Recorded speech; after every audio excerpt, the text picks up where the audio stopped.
இயேசு உங்களை நேசிக்கிறார். பிரியமானவர்களே, இந்த நாள் ஆண்டவர் நம்மளோடு பேசும்படி வேதத்திலிருந்து ஒரு 3 வசனத்தை கூட வாசித்து ஆண்டவர் நமக்கு கற்றுக் கொடுக்கக்கூடிய, நாம் அறிந்து கொள்ளக்கூடிய காரியத்தை பார்ப்போம். அது அப்போஸ்தலர் புஸ்தகம் 12வது அதிகாரம் 21வது வசனம், 22, 23 வசனங்கள் இப்படியாக சொல்லுகிறது. குறித்த நாளிலே ஏரோது ராஜா ராஜவஸ்திரம் தரித்து கொண்டு சிங்காசனத்தின் மேல் உட்கார்ந்து அவர்களுக்கு பிரசங்கம் பண்ணினான்.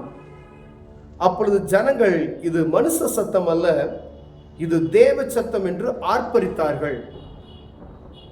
அவன் தேவனுக்கு மகிமையை செலுத்தாதபடியினால் உடனே கர்த்தருடைய தூதன் அவனை அடித்தான். அவன் புழுத்து இறந்து போனான். பிரியமானவர்களே, கிறிஸ்துவின் காலத்துக்கு முன்பதாக ராஜாக்கள் வேலையை தான் செய்யணும். ராஜாக்கள் பழி செலுத்த முடியாது.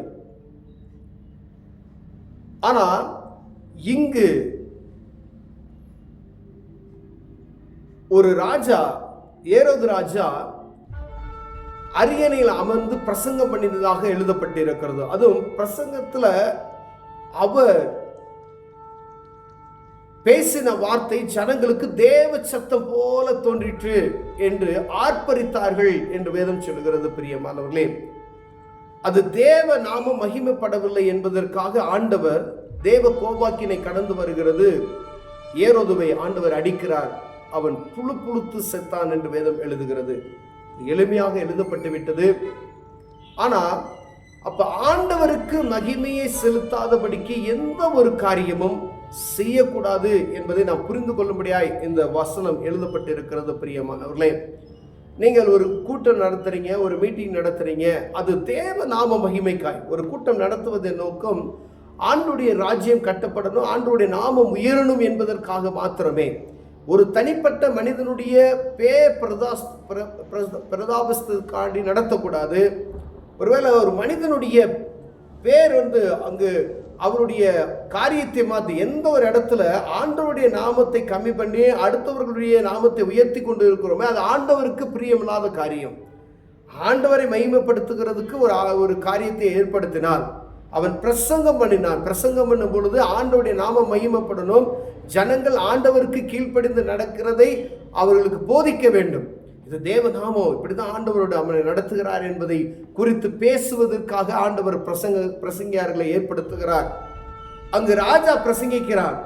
ஆனா அவனுடைய மேன்மையை உயர்த்தி உயர்த்தி பேசிக்கொண்டு இருக்கும் பொழுது அவர் பேசுகிறது, ஒருவேளை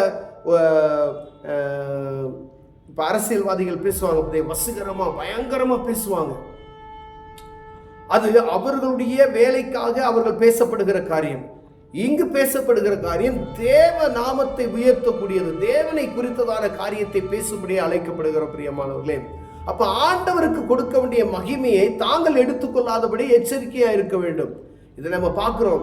இப்ப ஒரு மனித தேவ சமூகத்துல ஒரு ஊழியக்காரருக்கான ஒரு உதாரணத்துக்கு எடுத்துக்கிட்டோம்னா, அங்கு ஆண்டவருடைய நாமத்தை மகிமைப்படுத்தப்படியாது தன்னையே அவர் பேசிக்கொண்டே இருப்பார். ஆனால் அப்படி செஞ்சேன், நான் இப்படி செஞ்சேன், அங்க போனேன், இங்க போனேன், அப்படி எனக்கு அப்படி நடக்கப்பட்டது அப்படின்னு சொன்னா அதுல ஒரு பிரயோஜனம் இல்லை. அது தேவ நாமம் மகிமைப்படாது. ஆண்டவருடைய நாமம் அங்கு உயர்வதற்கான வாய்ப்பே இல்லை.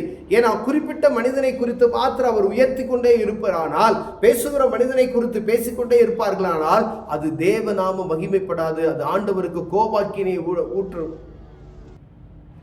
இங்கு பேரராஜா அதை தான் செய்தார். தேவதூதன் ராஜாவை அடித்ததை பார்க்க முடிகிறது. அவன் புழுத்து அந்த உடனே இழந்து போகிறதை பார்க்க முடிகிறது. இது ஏதோ விளையாட்டுக்காக ஏதோ எழுத வேண்டும், ஏதோ எழுதுறது ஒரு நோக்கமல்லாதபடி எழுதப்படவில்லை. தேவ நாமம் உயர்த்தாத எந்த ஒரு இடமும் தேவ சமூகத்துல ஃபுல்ஃபிட் அப்படின்னு சொல்லப்படுகிற இந்த இடத்துல நம்ம வந்துட்டோம் அப்படின்னா தேவ நாமம் மகிமைப்படணும். ஒருவேளை அங்கு மற்றவருடைய காரியத்தை உயர்த்தி பேசுவதற்கு அது இடம் அல்ல என்பதை புரிந்து கொள்ளும்படி அழைக்கப்படுகிறோம். ஆண்டவர் கொடுத்த அந்த காரியத்தை சரியா செய்யணும். ஜனங்களை நடத்துவதற்கு ராஜா அப்படின்னா ஜனங்களை நடத்துவதற்கு அவருடைய ஸ்தானத்திலிருந்து பேசலாம். ஆனா தேவ சமூகத்துல சில நேரங்கள்ல பாருங்க, தேவையில்லாத ஃபுல்ஃபிட்ல கொண்டு வந்து பேசிட்டு இருப்பாங்க. பார்த்தீங்களா, ஒரு தனிப்பட்ட மனிதனை இந்த மரண வீட்டிற்கு கடந்து சென்றோமானால் பாருங்க, ஃபுல்பிட்ல நின்றுக்குவாங்க. அங்கு பேசப்படுகிற காரியம் பாருங்களேன், அந்த மனிதன் இப்படி இருந்தார் அப்படி இருந்தார், பொய் தான் பேசுவான், எல்லாம் பொய். அங்கு சொல்லப்படுகிற மனிதர்களை திருப்திப்படுத்துவதற்காக அங்கு மனிதனுடைய நாமத்தை உயர்த்தி கொண்டே இருப்பார்கள். அது ஆண்டவருக்கு கோபாக்கினையை வரும். நீங்கள் உயங்களை உயர்த்த உயர்த்த உயர்த்த உயர்த்த தாழ்த்தப்பட்டு போவோம் என்பதை மறந்து போகாதபடி எச்சரிக்கையா இருக்கும்படி ஆண்டவர் பேசுகிறார். யாரோ ஒரு மனுஷன் உங்களை உயர்த்த உங்களை போட்டு உங்களை தாக்க போறான்னு நினைச்சுக்கோங்க. அப்ப எந்த இடத்துல ஒரு மனிதனுக்கு பெருமையை உண்டாக்குகிறதோ அந்த இடம் தாழ்த்தப்பட்டு போகும். பிரியமானவர்களே, ஜாக்கிரதையாக இருக்கும்படியா அழைக்கப்படுகிறோம். அப்ப தேவ சமூகத்துக்கு தேவனுடைய வார்த்தைகளை பிரசங்கிப்பதற்கு வந்துவிட்டு தங்களுடைய நாமத்தை உயர்த்தி கொண்டு இருக்குமேயானால், தங்களுடைய பேர் பிரதாபத்துக்காக நடத்தி கொண்டு இருப்போமேயானால் அது தேவநாமம் மகிமைப்படாதபடி இருக்கும். பிரியமானவர்களே, ஆண்டவருடைய நாமம் மகிமைப்படணும். எந்த ஒரு காரியம் நாம் செய்தாலும் அது இயேசுவின் நாம மகிமை இருக்கிறதா என்று பார்க்க முடியும். நீங்க ஒரு ஆராதனை எடுத்தீங்கன்னா அந்த ஆண்டவருடைய நாமம் மகிமைப்படணும். ஏதோ எனக்கு பாட தெரியும் என்பதற்காக நான் பாடி ஆண்டவரை மகிமைப்படுத்துகிறேன்னு சொல்லி, நான் மியூசிக் அப்படி எனக்கு தெரியும் அப்படி தெரியும் அப்படி சொல்லி நீங்கள் கீபோர்டு போடுவது நீங்கள் பெரிய ஒரு நல்ல கலையை கற்று வைத்து விட்டு தேவ அபிஷேகம் இல்லாதபடி ஆலயத்தில் வந்து நீங்கள் மியூசிக் போட்டீங்கன்னா அதில் ஒரு பிரயோஜனம் இல்லை. உங்களை நீங்கள் மேன்மைப்படுத்துகிறதுக்காண்டி அதில் ஒரு பிரயோஜனமும் கிடையாது. அது நிமித்தம் தேவ நாம மகிமைப்படுகிறதா? உங்களுக்குள்ள தேவ அபிஷேகம் இருக்கிறதா? பேசுகிற மனிதனுக்குள்ள தேவனுடைய அபிஷேகம் இருக்கிறதா? மியூசிக் வாசிக்கிற மனிதனுக்குள்ள தேவனுடைய அபிஷேகம் இருக்கிறதா? சும்மா பணம் கொடுக்குறாங்க அப்படின்னு சொல்லி வாசித்து போறதுல அது ஒரு பிரயோஜனமும் கிடையாது. தேவ நாம மகிமைப்படுமா? மகிமைப்படாது. இப்ப அதற்கென்று தெரிந்து கொள்ளப்பட்டவர்களை அழைத்து அதற்காக பயன்படுத்தும்படி ஆண்டவர் அழைக்கப்படுகிறார். பிரியமானவர்களே, எந்த ஒரு காரியமா இருந்தாலும் சரி, ஒரு பிரசங்கமா இருந்தாலும் சரி, வர்ஷிப்பா இருந்தாலும் சரி, ஒரு ஒரு ஒரு கூட்டமாக இருந்தாலும் சரி, அதுல ஆண்டவருடைய நாமம் எவ்வளவு மகிமைப்படுத்துகிறது என்று பார்க்கப்படும்படியாய் இங்கு மனிதனுடைய சத்தம் தேவ சத்தம் போல, ஒரு ராஜா பேசுகிற சத்தம் தேவ சத்தம் போல ஆர்ப்பரித்தார்களாம். யார் ஆர்ப்பரிக்க? ஆண்டவர் ஆர்ப்பரிக்கணும். ஆண்டவரை மகிமைப்படுத்துங்க. ராஜாவை எதுக்கு மகிமைப்படுத்தணும்னு சொல்லி ஆண்டவர் விரும்புகிறார். எதுக்காக?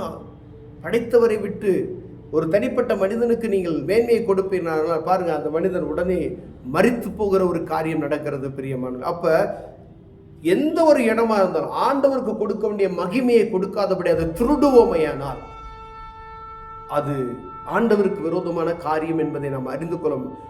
ஒவ்வொரு காரியத்தை பார்த்து பார்த்து நாம் செய்ய வேண்டும். நம்ம எந்த ஒரு காரியத்துக்கு ஆண்டவருக்கு முக்கியத்துவம் கொடுக்காத இடம் என்பது அந்த ஆண்டவருக்கு மகிமை செலுத்தாத இடம், அது தேவனுக்கு கோவாக்கினையை உண்டாக்கும். பிரியமானவர்களே, அது உங்களுக்கு பெருமையை உண்டாக்கும். முதல்ல ஒரு திருமண காரியம் நடத்துங்க, முதல் பிரேயர். ஒரு வியாபாரம் ஆரம்பிக்கிறீங்க, முதல் பிரேயர். ஒரு ஊருக்கு கடந்து செல்ற முதல்ல பிரேயர்.